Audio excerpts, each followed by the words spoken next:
Good afternoon, everybody, and welcome back to Starcub Review. I'm your host, as always, Starcub. And on today's agenda, I'm going to do pretty much an easy movie review, finally, on a film that me and my husband finally saw. Came out last year, and it's under Blumhouse Productions by Jason Blum, of course, and directed by David Gordon Green, and that is 2023's The Exorcist Believer. And boy, am I about to shit all over this film. But before I get into that, I just want to thank everyone brand new to my channel that's been tuning in. Thank you so much. I really, really appreciate it. And to all those returning, I love you guys. You guys are great. You're awesome. The likes, the commenting, I love it. It's fantastic.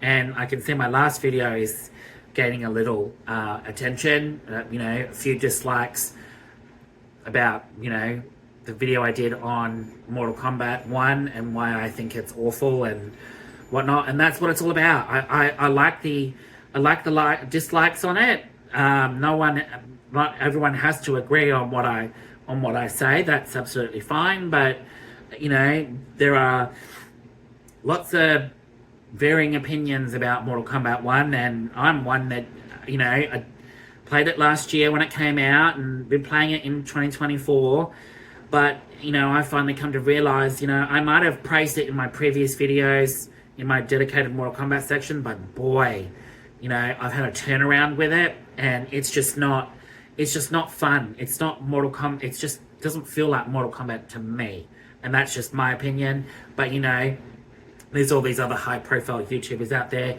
that'll, praise it and say how wonderful it is.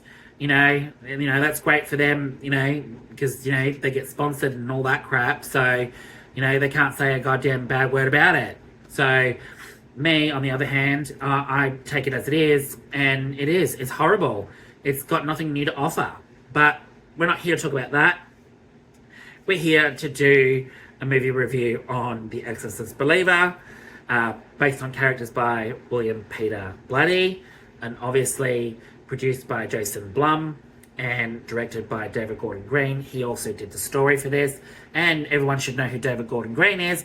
He's the guy that directed all 3 films of the god-awful rebooted Halloween trilogy set of movies, which were absolutely awful, which I refuse to even review on my channel because they were absolutely horrendous. But does The Exorcist Believer really have anything going for it 50 years after the original came out? No. The Exorcist Believer is a big, what the actual fuck did I just watch? It is extremely awful for a supernatural horror film. Extremely awful. The actors and actresses in this film are awful. The story is awful. Absolutely blasphemous. It just destroys any credibility that this film has any link to the original at all. I actually think The Exorcist 2, The Heretic, is fucking so much better than this piece of crap. Absolute crap. The soundtrack was awful. The story was awful. Everything about it was awful. And Jason Blum, I don't know what the fuck, how you were able to produce this and say that this movie was good, because it is crap. There's no redeeming qualities about it. And for someone who brings in a character from 50 years ago, Ellen Burstyn, who is an absolutely amazing actress, comes back and repraises her role as Chris McNeil in what the last maybe 50 minutes of the film is absolutely atrocious. I don't know why she even signed up for this, because it's atrocious, and her storyline completely butchers any redeeming qualities. What the first one did for her character, this one just completely... I don't know how to describe it. It's like Ellen Burstyn shouldn't have even been in this film. And, the not even a 2-minute cameo by Linda Blair reprising her role as Reagan McNeil at the friggin' end is just absolutely atrocious too. Like, my God. You know, it's so sad that you couldn't have Linda Blair involved a lot more, but you had the audacity to involve Ellen Burstyn more than Linda Blair, as, you know, she played Reagan McNeil and she was the one that possessed in the film, and she's the one that went through the exorcism. Her mother didn't. So it really sours that aspect. The other aspect of the characters, I didn't like any of them, to be honest. The protagonists were awful. I just was completely awful. No redeeming qualities in this film. There's no sense of dread or awfulness. You don't feel sorry for these two girls that go through it, Angela and Catherine. Their parents are absolutely fucking awful in this film. Angela Fielding, who is played by Lydia Jewett, she was awful. And her father, Victor Fielding, who was played by Leslie Odom Jr., is fucking downright awful. Absolutely awful. Stiff.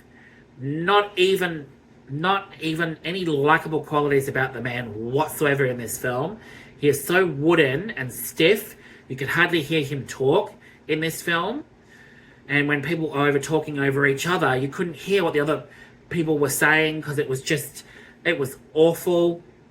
Catherine West, who is played by Olivia O'Neill, who is one of the other girls that goes through the double possession and is Angela's friend, she was awful as well. Absolutely awful. I don't know where they got these two actresses from, but their acting in it was absolutely atrocious. Wasn't rooting for any of them to survive at all. They were awful. Awful acting. It was awful. Their parents were awful. And, you know, I come back around to Linda Blair and Ellen Burstyn. I just think this film should have focused on the relationship between Chris McNeil and Reagan McNeil in this film, and it should have been about, you know, what happened to them after 1973. And you do find that out in the film, and it's an awful explanation as to why. Really awful, really sad that they went down this route. And I love Linda Blair. I praise Linda Blair. She is one of the best screen queens, in my opinion, one of the best. And I absolutely love her work.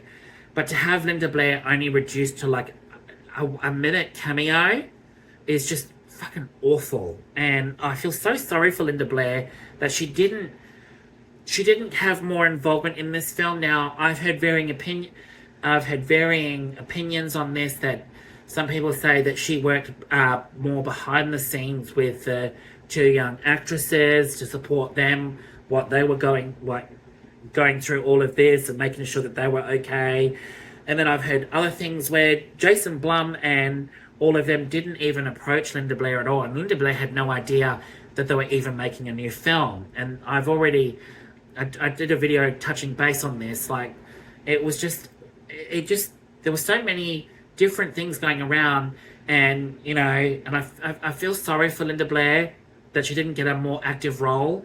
And Ellen Burstyn, I love Ellen Burstyn, but Ellen Burstyn's role in this was reduced to the last 50 minutes of the movie, and even then her storyline wasn't compelling enough as to why she's the way that she is. And it's not believable. It's just, none of it was believable. And the things that these girls, there was no character development with any of the girls. We don't get to know them. We don't get to see what they go through very much at all. The parents are awful, so their character development was next to nil. And for it being a film called The Exorcist Believer, there wasn't much believing to do in this. It was awful. And I honestly, The priest in it was awful as well. There was no real sense of dread and, you know, foreboding terror, horrifying moments. It was a modern day Exorcist film set in modern day, trying to replicate some of the stuff that was done in the 70s, which doesn't work, because there's a particular scene which is a callback to the original, what happened to Reagan when she was on her bed and it started flipping out everywhere. There's a scene in this film that has that's a callback to that, and it was awful. Absolutely fucking awful. And I'm not being horrible in any sort of way to actors and actresses, but I think some of these people need to know that they're fucking awful actors. They're fucking awful. They're awful acting in this film. Like, I honestly don't know how anyone signed off on their acting. It was crap. The two young girls were not believable at all. No redeeming qualities in them whatsoever. They were not even fucking likable. And for them being meant to be 13-year-olds in this film, they sure don't look fucking 13. They actually look look older than 13. So there's another sore point there. But this film is crap. Absolute crap. And I'm glad I didn't go to theaters to watch this last year, because it was awful. Now, I'm going to end it there because, hey, there's nothing much more to say about this film. You can check it out if you want. It's on Prime Video. For Prime Video members, it's free. So get out there, people. See what you think, and then if you like it, let me know. If you dislike it, drop a comment below and let me know. Hey, I'm all about wanting to hear the positives or negatives, whatever anyone thinks about it, because I really hated this film. I hated it. And my rating for this film is a 0 out of 10. I just absolutely hated it. 0 out of 10. That's my first 0 out of 10 for 2024. This film, nah. Just made me so angry. Oh, but other than that, thanks so much, guys, for tuning in. That's it for this video, and I will have some more for you down the track. Maybe another one today, one tomorrow, and then during the week I'll have some more, hopefully while I'm still recovering from being sick. Feeling a little bit better today, which is really, really good, but I've still got quite a bit to go. I've still got quite a long way to go, because I can feel it's starting to get worse in my head and my throat. So I could be dropping a couple of videos. I could be backing off if it gets any worse. But other than that, thanks so much, guys. I really, really appreciate you all, and I will see you all with the next video very, very soon. Don't forget to click like, subscribe, and the notification bell to keep up to date with all my videos.